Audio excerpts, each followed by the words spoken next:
South Korea's consumer inflation has remained below 1% since January. On Tuesday, the governor of the nation's central bank suggested that this will likely continue. Low inflation might sound good for consumers, but it's not clear they feel that way about the price they're paying for things they buy every day. Ko Roon-hee explains. Consumer prices edged up 0.7% on-year last month in Korea, which is far lower than the central bank's 2% target.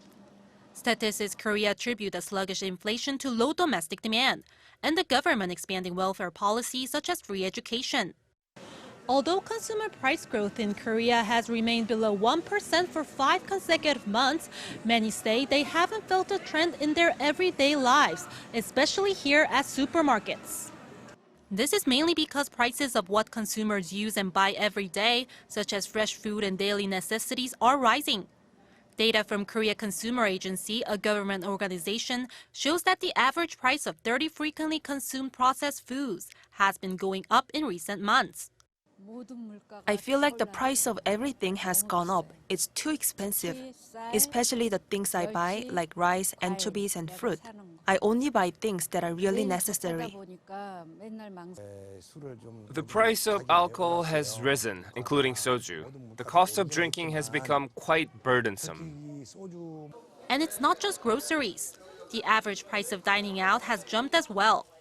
The average price of a roll of kimbap was slightly more than $2 in April, which is an increase from last year's figure of $1.90. Kimchi jjigae with rice, another popular restaurant dish, increased to almost $5.50. An expert in the field explained what the difference between real inflation and the inflation that people actually feel means for the economy. In a situation where consumers feel difficulties affording everyday purchases, but figures show prices aren't high, problems can occur when the government establishes economic policies. For instance, public utility charges can change depending on the consumer price index. While the government explains it's difficult to completely reduce the gap, saying different households have different expenditure structures, experts say that the difference negatively affects how people feel about their quality of life. Ko Roon-hee, Arirang News.